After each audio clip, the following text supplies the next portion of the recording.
बहुत समय पहले की बात है। एक छोटे से गांव में रामू नाम का एक साधारण सा आदमी रहता था। रामू के परिवार में उसकी बेटी राधिका और उसका बेटा रतन लाल था। रामू एक सीधा साधा मेहनती और ईमानदार आदमी था। वो गांव में मजदूरी करके अपना गुजारा कर रहा था। कुछ दिन बाद उसकी बेटी राधिका की शादी अब तय हो चुकी थी। जब ये बात गांव के जमींदार को पता चली तो जमींदार सोचने लगा, अच्छा तो रामू की बेटी की शादी तय हो गई है। रामू ही अपने आप को रईस समझता है। सारे गांव ने मुझसे कर्ज ले रखा है, लेकिन रामू ही अकेला ऐसा आदमी है जिसने मुझसे कर्ज नहीं लिया। आज तक वह मेरे सामने कभी कर्ज मांगने के लिए नहीं आया। उसे इस बात का बहुत घमंड है।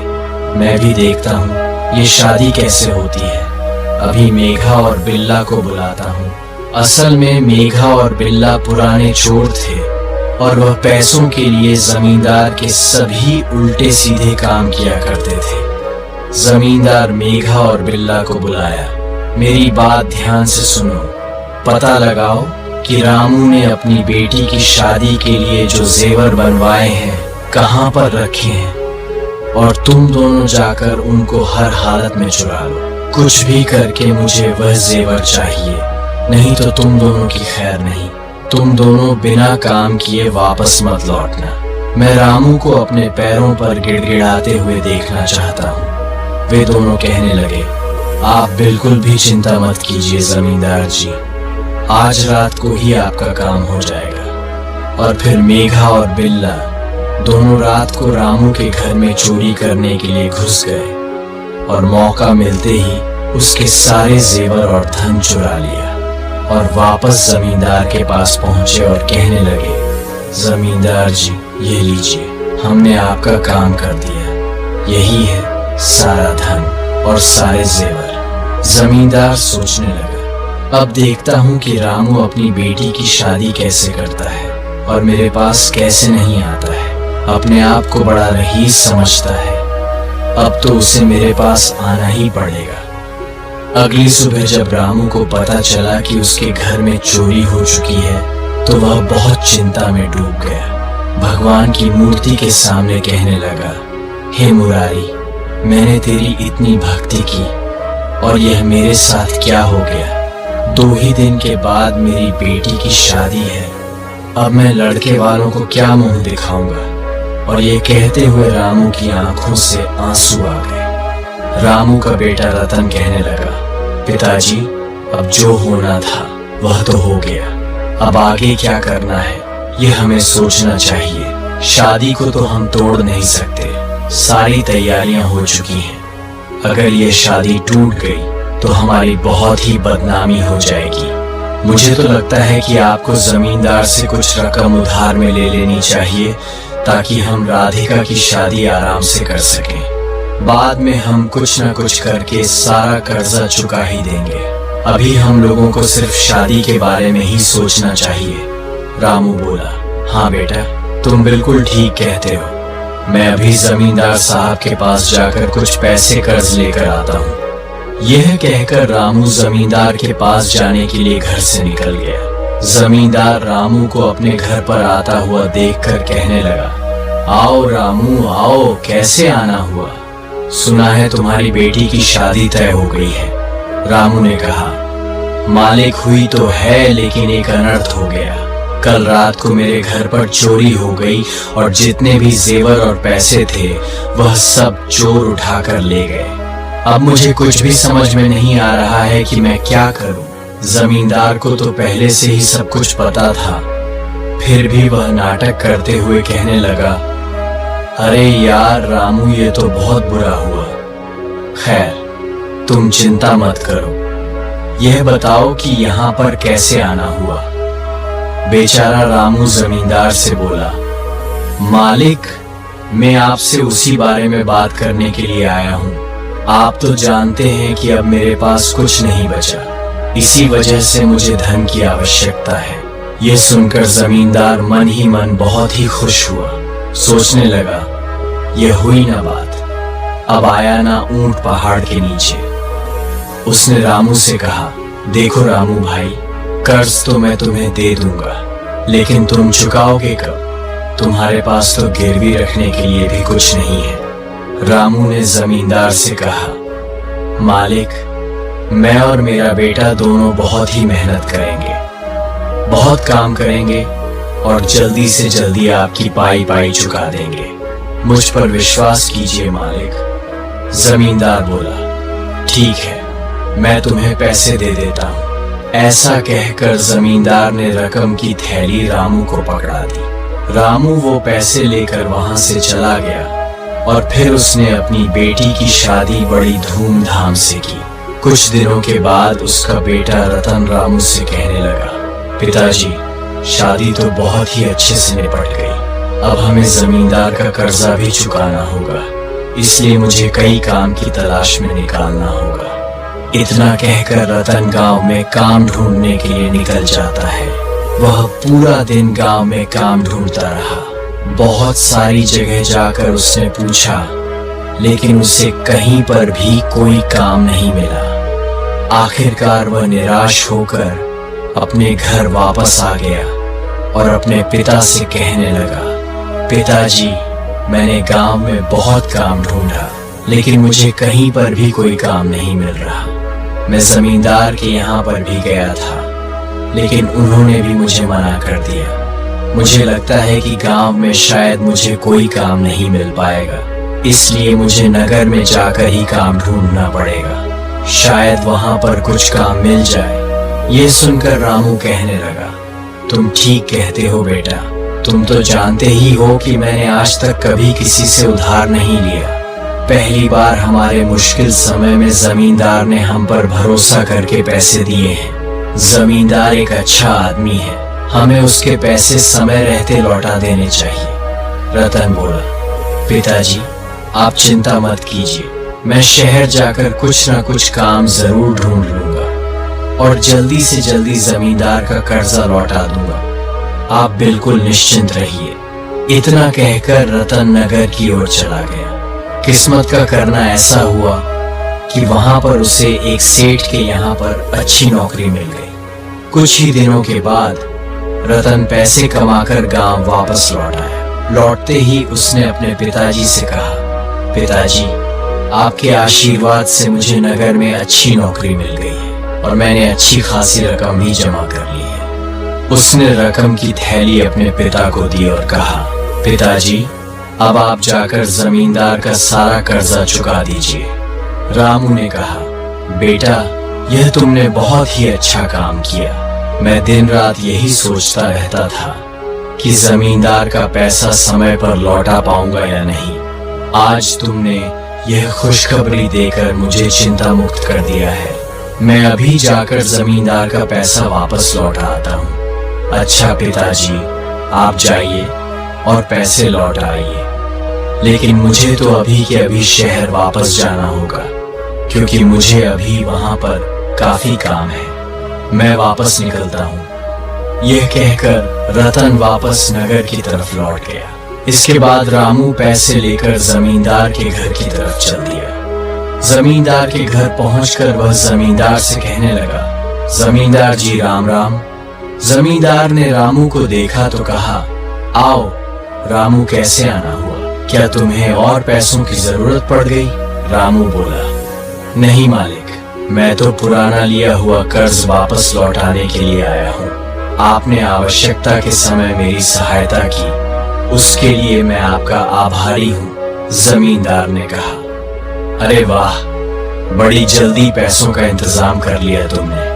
जबकि जमींदार मन ही मन सोच रहा था, अगर इसने इतनी जल्दी कर्जा चुका दिया तो मुझे ब्याज बहुत ही कम मिलेगा। इस तरह से मेरा तो कर्जा देने का कोई फायदा ही नहीं हुआ। इस अनपढ़ गवार रामू से और पैसे निकलवाने होंगे। वह ऐसा सोच ही रहा था कि तभी रामू बोला, जमींदार साहब, मेरे बेटे ने शहर जाकर बहुत मेहनत की, इसलिए आज मैं पैसे चुका पा रहा हूँ। भगवान की कृपा से रतन को शहर में नौकरी मिल गई है ना? जमींदार ने कहा, अच्छा, तो रतन शहर जाकर पैसे कमाने लगा है। इसके बाद जमींदार ने एक कागज निकाला और रामू को देते हुए कहने लगा, देखो रामू, मैंने इस पर्ची के ऊपर अपने हस्ताक्षर कर दिए हैं और यह लिख दिया है कि तुम्हारा कर्ज हो चुका है। रामू हाथ जोड़कर जमींदार से कहने लगा, मालिक, मुझे तो पढ़ना लिखना आता नहीं है, आपने बोल दिया बस इतना ही काफी है, मुझे आप पर पूरा भरोसा है। तभी रामू के अनपढ़ होने का फायदा उठाते हुए चालाकी से जमींदार ने उसको पानी लेने के लिए भेज दिया और जैसे ही रामू पानी लेने के लिए अंदर गया, जमींदार ने वह कागज छुपा कर रख दिया और रामू को दोबारा कर्जा दिया है, ऐसा लिखकर उसने रामू को दूसरा कागज थमा दिया। रामू वो कागज लेकर वहां से चला गया। वहां से जाते ही रामू सोच रहा था, अच्छा हुआ कि मेरा कर्जा निपट गया, ऊपर वाले की कृपा से मेरी बेटी की शादी भी अच्छे से हो गई और बेटा भी कमाने लगा, अब मुझे और क्या चाहिए। इस तरह से रामू अब निश्चिंत हो गया। ऐसे ही कुछ दिन बीते, सब कुछ ठीक चल रहा था। तभी अचानक एक दिन जमींदार के कुछ लोग रामू के घर पर आ गए। कहने लगे, रामू जल्दी से बाहर आ। रामू घर से बाहर आकर कहने लगा, बोलो भाई, क्या बात है, क्यों चिल्ला रहे हो। वे लोग बोले, रामू, तुमने जो जमींदार जी से कर्जा लिया था वह तुमने अभी तक नहीं लौटाया, हम वही कर्जा वसूल करने के लिए आए हैं। ये सुनकर रामू हैरान रह गया और बोला, अरे भाई, ये तुम क्या कहते हो, मैंने तो जमींदार जी का सारा पैसा सूद समेत वापस लौटा दिया है, तुम्हें कुछ गलत फहमी हो गई होगी। वे लोग कहने लगे, हमें कोई गलत फहमी नहीं हुई और ज्यादा भोले मत बनो, चुपचाप हमारे मालिक का पैसा लौटा दो। ये नौटंकी किसी और के सामने करना, वरना हमें पैसे निकलवाने के और भी तरीके आते हैं और तुम तो अपने आप को भगवान कृष्ण का भक्त कहते हो ना, और अभी तुम झूठ बोल रहे हो, तुम्हें शर्म नहीं आ रही होगी। रामू बोला, अरे भाई, ये क्या अनाप शनाप बोले जा रहे हो, मेरे भगवान ने मुझे ऐसा छल कपट करना नहीं सिखाया। मैंने कहा ना कि मैंने सारा कर्जा लौटा दिया है, मैं खुद गया था लौटाने के लिए, तुम जाकर जमींदार साहब से पूछ लो। वे कहने लगे, हमारे मालिक ने ही तो भेजा है हमें यहाँ पर, हमारे मालिक क्या पागल हैं जो बिना किसी वजह से हमें तुम्हारे पास पैसा लेने के लिए भेजेंगे। तुम नाटक करना बंद करो और चुपचाप पैसे निकालो, वरना तुम्हारा अंजाम बुरा होगा। तुम्हें हम सिर्फ 2 दिन की मोहलत देते हैं, 2 दिन के अंदर अंदर कुछ भी करके जमींदार साहब का कर्ज चुका दो, वरना अंजाम क्या होगा तुम सोच भी नहीं सकते। जमींदार के आदमी रामू को डरा धमका कर वहां से चले गए। रामू बहुत ही परेशान हो गया, उसे कुछ भी समझ में नहीं आ रहा था। वह दौड़ा दौड़ा जमींदार के घर पहुंच गया और कहने लगा, जमींदार जी, ये सब क्या हो रहा है, आपके लोग मेरे घर पर पैसा मांगने के लिए क्यों आए थे, मैंने तो अपने हाथों से आपको सारा पैसा लौटा दिया था ना। ये सुनकर जमींदार कहने लगा, रामू, ये तुम क्या कह रहे हो, पिछली बार तुम मेरे पास पैसे लौटाने नहीं बल्कि मैंने तुम्हें और भी पैसा दिया था, अब बहुत दिन हो चुके हैं, मेरा सारा पैसा वापस लौटा दो। इसीलिए मैंने अपने आदमी तुम्हारे घर पर भेजे थे, लेकिन तुम तो सीधा मुकर ही गए हो। तुम तो बहुत ईमानदारी की बातें करते थे ना, कहाँ गई तुम्हारी ईमानदारी। मैंने तुम्हें बिना कुछ भी गिरवी रखे पैसे दिए थे, ये मेरी ही गलती थी जो मैंने तुम्हें पैसा दिया। रामू को यह सुनकर गुस्सा आ गया और वह कहने लगा, जमींदार, तुम इतने झूठे और मक्कार इंसान निकलोगे, ये तो मैंने कभी सोचा भी नहीं था। मैं तो तुम्हें एक बहुत ही अच्छा इंसान समझता था, अब मुझे समझ में आया कि बिना कुछ गिरवी रखे हुए तुमने मुझे पैसा क्यों दिया था। तुमने मेरी मजबूरी का फायदा उठाया है, भगवान तुम्हें कभी माफ नहीं करेगा। याद रखना, उसके घर में देर है अंधेर नहीं, वह इंसाफ जरूर करेगा, तुम्हारे कर्मों का फल तुम्हें जरूर मिलेगा। ये सुनकर जमींदार कड़क आवाज में बोला, ये सब भाषण किसी और के सामने देना, मुझे तो मेरा पैसा चाहिए। मैं तुम्हें सिर्फ 2 दिन की मोहलत देता हूँ। अगर तुमने इन 2 दिनों में मेरा पैसा मुझे नहीं लौटाया तो उसका अंजाम बहुत ही बुरा होगा। तुम जानते नहीं कि मेरे आदमी मेरे एक इशारे पर तुम बाप बेटे का क्या हाल कर देंगे। अब यहाँ से निकलो, मुझे और भी काम है। निराश होकर रामू वहां से वापस आ गया। वो काफी परेशान था। रामू न्याय पाने के लिए गांव के कोतवाल के पास जाने का फैसला कर लेता है। रामू अगले दिन कोतवाल के घर पर पहुंचा और उन्हें जमींदार की सारी सच्चाई बताई और उसी दिन कोतवाली शुरू हुई। कोतवाल कहने लगा, रामू ने जमींदार पर आरोप लगाया है कि जमींदार ने रामू के साथ धोखाधड़ी की है। रामू का कहना है कि उसने जमींदार से अपनी बेटी की शादी के लिए कुछ रकम उधार ली थी और सूद समेत उसे वापस भी लौटा दी थी। लेकिन जमींदार का कहना है कि रामू ने उसे पैसे नहीं लौटाए। जमींदार, तुम्हारा इस बारे में क्या कहना है? जमींदार कहने लगा, कोतवाल जी, रामू मेरे पास आया था।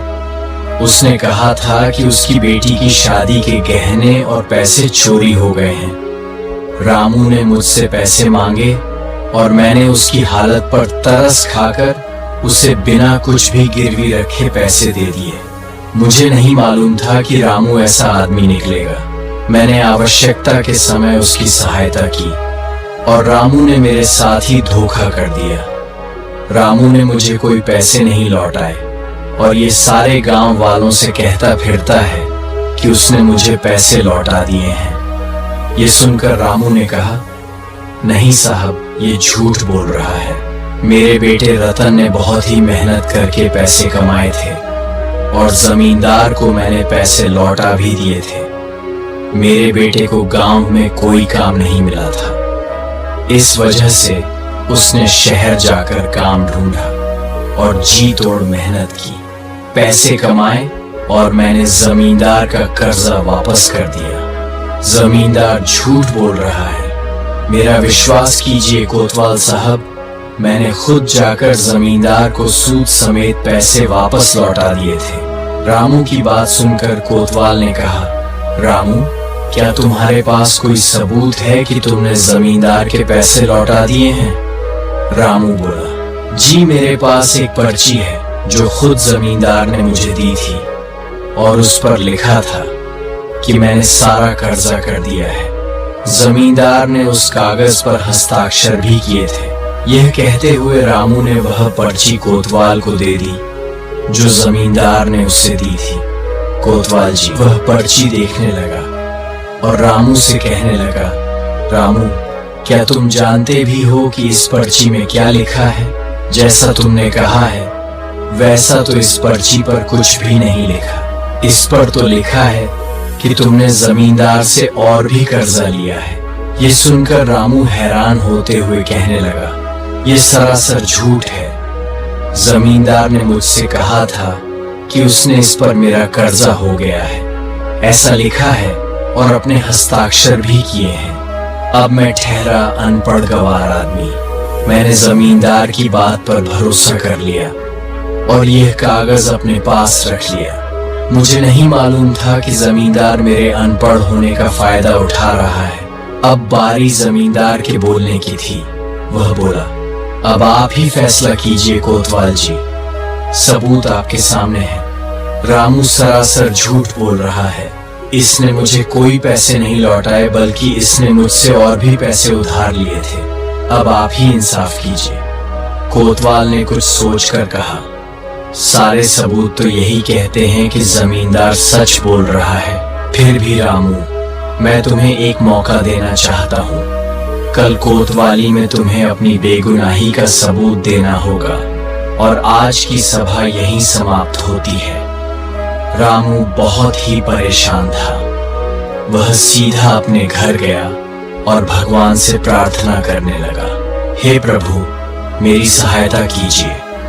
मैं बुरी तरह से फंस गया हूँ। मैंने जमींदार को सारा कर्जा लौटा दिया था, फिर भी जमींदार मुकर गया है। अब आपके सिवाय मेरा और कोई सहारा नहीं है। आप तो अंतर्यामी हैं, आपको सब पता है। आपसे भला क्या छुपा है। मैंने जमींदार को पैसे लौटाए तो वहां पर कोई और मौजूद नहीं था, लेकिन आप तो मौजूद थे ना। भले ही किसी ने ना देखा हो, लेकिन आपने तो सब कुछ देखा है कि जमींदार का पैसा मैंने वापस लौटा दिया था। मेरी लाज रखो प्रभु, वरना मुझे सबके सामने अपराधी घोषित कर दिया जाएगा।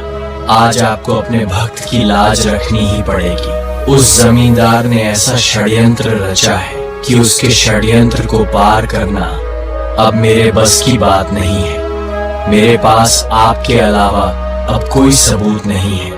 आप ही मेरे गवाह हैं और आप ही मेरे सबूत हो। अभी रामू ये सब सोच ही रहा था कि तभी उसके दरवाजे पर दस्तक हुई। रामू ने दरवाजा खोला तो उसके सामने एक नौजवान खड़ा था। रामू ने उससे पूछा, कौन हो भाई तुम, और तुम्हें किससे मिलना है? वह नौजवान कहने लगा, मेरा नाम माधव है और मुझे आपके बेटे रतन ने भेजा है, जो कि शहर में नौकरी कर रहा है ना। बात यह है कि मैं पास के ही गांव प्रीतमपुर में रहता हूँ। मैं और रतन दोनों शहर में एक साथ ही नौकरी करते हैं। रतन के पास कुछ पैसे इकट्ठे हो गए थे। वह पैसे उसने मेरे पास आपके लिए भिजवाए हैं, क्योंकि मैं अपने गांव प्रीतमपुर आ रहा था, तो उसने ये पैसे मुझे थमा दिए और आपको देने के लिए कहा। रामू अपने बेटे के दोस्त को देखकर बहुत ही खुश हुआ और उसने उसे गले से लगा लिया। कहने लगा, आओ बेटा माधव, आओ, तुम भी मेरे बेटे जैसे ही हो। और फिर उसे घर के अंदर बुला लिया। रामू ने माधव की खूब आओ भगत की, उसे खाना खिलाया। माधव ने अपने साथ लाए हुए पैसे रामू को थमा दिए और कहने लगा, अब मुझे आज्ञा दीजिए, मुझे अपने गांव निकलना होगा। रामू ने कहा, बेटा अब तो दिन ढल चुका है और तुम आज की रात यहीं पर रुक जाओ, सुबह चले जाना। माधव इस बात पर राजी हो गया। इसके बाद वे दोनों बैठकर बातें करने लगे। बातों ही बातों में रामू ने माधव को अपनी सारी आप बीती बता दी कि किस तरह से जमींदार ने उसके साथ धोखा किया और जो कर्जा वह वापस कर चुका है, उस कर्जे के लिए जमींदार उसे बदनाम कर रहा है। रामू की सारी व्यथा सुनकर माधव कहने लगा, रामू काका, आप बिल्कुल भी चिंता मत कीजिए। मुझे पूरा यकीन है कि कल सुबह तक कोई ना कोई रास्ता अवश्य निकल आएगा। ईश्वर ने चाहा तो भरी कोतवाली में आपकी बेगुनाही साबित हो ही जाएगी और उस जालिम जमींदार का भांडा फूट जाएगा। कल मैं भी आपके साथ पंचायत में चलूंगा। ठीक है बेटा, तो तुम भी मेरे साथ कोतवाली में चलना। मुझे ऐसा लगेगा कि जैसे मेरा बेटा ही मेरे साथ है। आधी रात तक बातें करने के बाद वे दोनों सो गए। अगली सुबह जब कोतवाली शुरू हुई तो सभी पंच, जमींदार, रामू, माधव और कोतवाल सहित गांव के कई लोग वहां पर मौजूद थे। जब कोतवाली की कार्यवाही शुरू हुई तो जमींदार सोचने लगा कि आज तो मजा आने वाला है।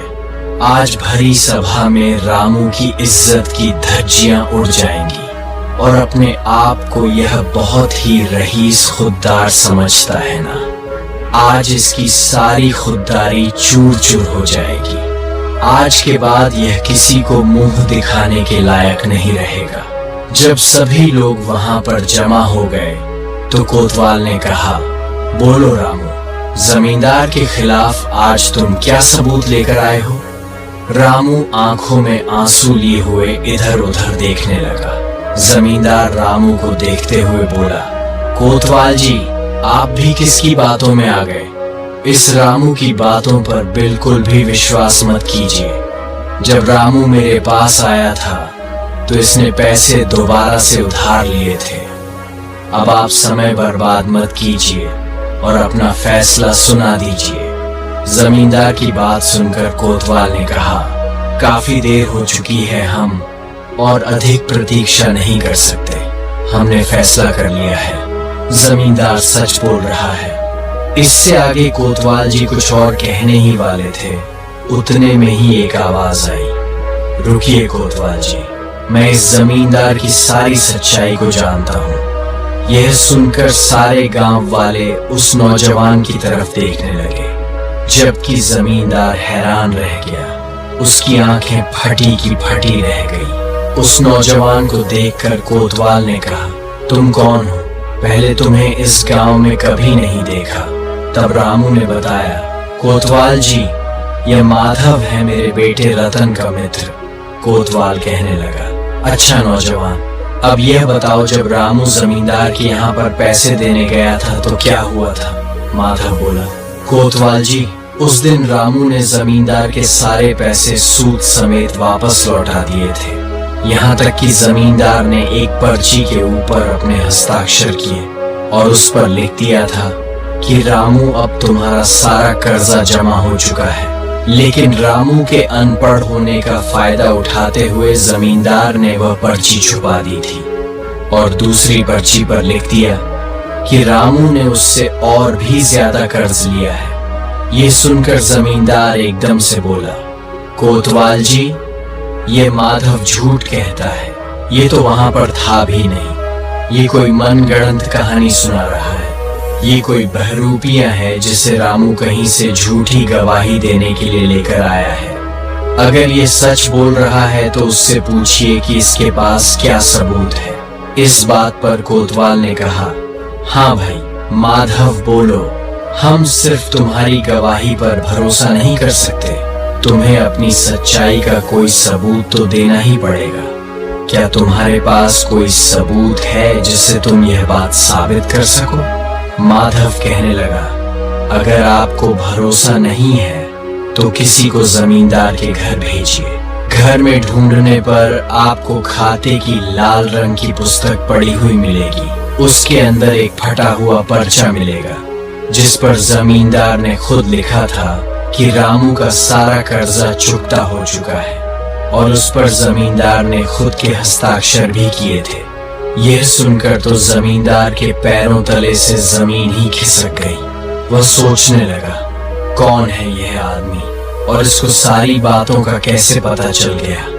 कोतवाल अपने आदमियों को जमींदार के घर भेजता है। सारे गांव वाले आश्चर्य और गुस्से से जमींदार की ओर देख रहे थे। थोड़ी ही देर के बाद कोतवाल द्वारा भेजे गए सैनिक जमींदार के घर पहुंच गए। उन्होंने पूरे घर तलाशना शुरू किया। थोड़ी ही देर में उन्हें अलमारी में लाल रंग की पुस्तक में पर्ची मिली। साथ ही उन्हें रामू के घर से छुड़ाए हुए जेवर भी मिले। सैनिक जेवर और पर्चा लेकर वापस आ गया और वह सामान उसने कोतवाल जी को दे दिया। वह देखकर कोतवाल की आंखें भी फटी की फटी रह गईं। रामू ने देखा कि उसकी बेटी राधिका की शादी के जेवर भी जमींदार के घर ही मिले हैं। रामू का दिल सहम गया। कोतवाल भी सोच में पड़ गया और बोला, ये सब क्या है जमींदार? तुम इतनी नीच हरकत कैसे कर सकते हो? हम सभी ने ये कभी सोचा भी नहीं था कि तुम इतने धनवान होने के बावजूद भी इतनी गिरी हुई हरकत करोगे। तुमको शर्म नहीं आती? रामू जैसे भोले भाले आदमी पर तुमने धोखाधड़ी का इल्जाम लगवाया, सारे गांव वालों और कोतवाली को गुमराह किया। तुम्हें शर्म आनी चाहिए। माधव ने कोतवाल से कहा, कोतवाल जी, रामू ने कभी किसी के साथ कोई छल कपट नहीं किया। वह तो निस्वार्थ और स्वाभिमान से जीने वाला आदमी है। उसका स्वाभिमान ही उसके लिए सब कुछ है। रामू को नीचा दिखाने के लिए ही जमींदार ने इतनी नीच हरकत की थी। कोतवाल ने माधव से कहा, मैं तुम्हारा सारे गांव वालों की तरफ से और कोतवाली की तरफ से आभारी हूँ। अगर तुम ना होते तो मैं गलत फैसला सुना देता। तुम्हारी वजह से ही आज सच्चाई की जीत हुई है। अब मैं सारे गांव वालों के सामने ये फैसला सुनाता हूँ कि जमींदार को मुआवजे के तौर पर रामू को चोरी की हुई रकम की दुगनी रकम देनी पड़ेगी, क्योंकि अगर रामू के घर पर चोरी ना होती तो उसे कर्जा उठाने की आवश्यकता ही न पड़ती और उसे इतनी परेशानियों का सामना न करना पड़ता।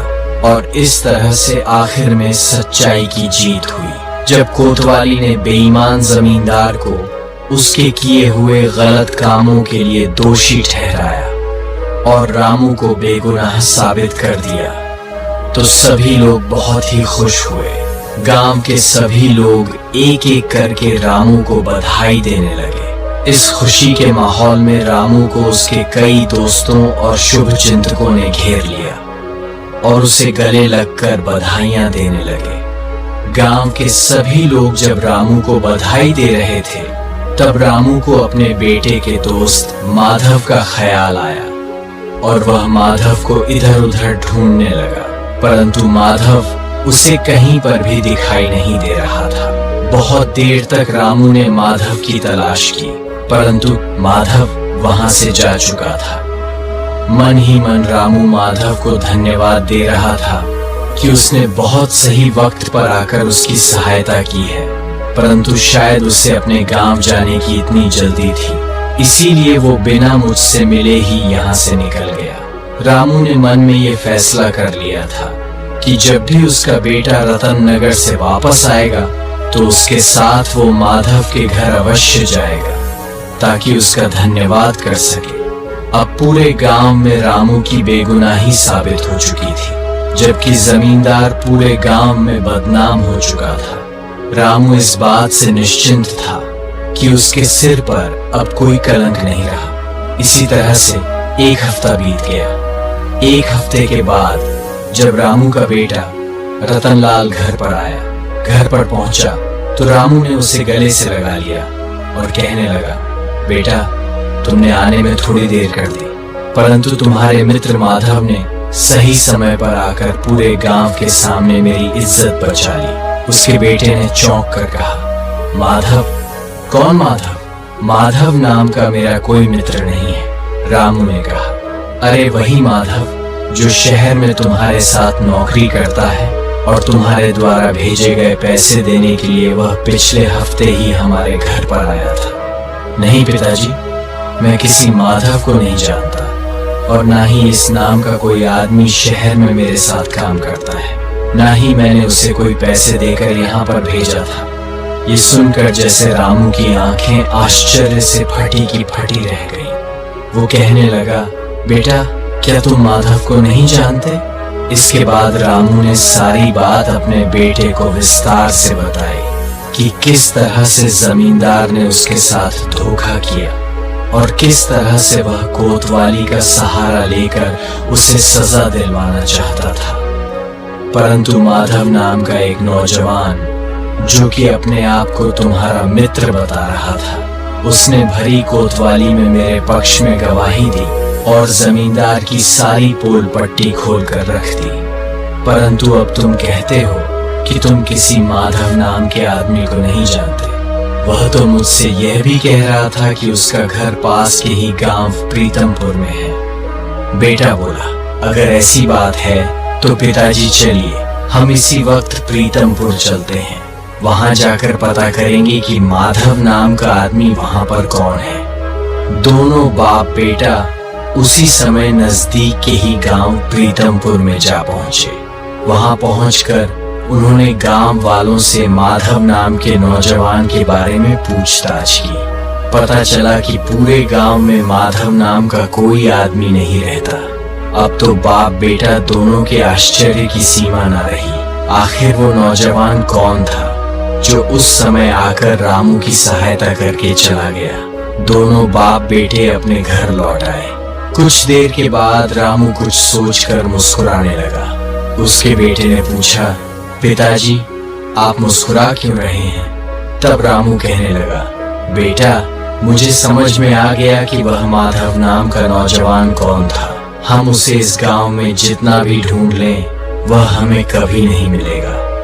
वह नौजवान कोई और नहीं बल्कि स्वयं भगवान थे जो अपने भक्त की सहायता करने के लिए आए थे। अगर कोई इंसान सच्चाई के मार्ग पर चलता है तो स्वयं भगवान भी उसकी सहायता करने के लिए तैयार रहते हैं। और यदि आप झूठ के सहारे से किसी को नीचा दिखाना चाहो तो स्वयं भगवान आपके शत्रु बन जाएंगे। दोस्तों, कहानी अच्छी लगी हो तो वीडियो को लाइक कर दो यार। कमेंट करना भी आपका फर्ज बनता है। खैर, चैनल को सब्सक्राइब करना तो आपकी मर्जी है, मिलते हैं एक और नई कहानी के साथ। तब तक आप सभी खुश रहो, स्वस्थ रहो, मस्त रहो। धन्यवाद।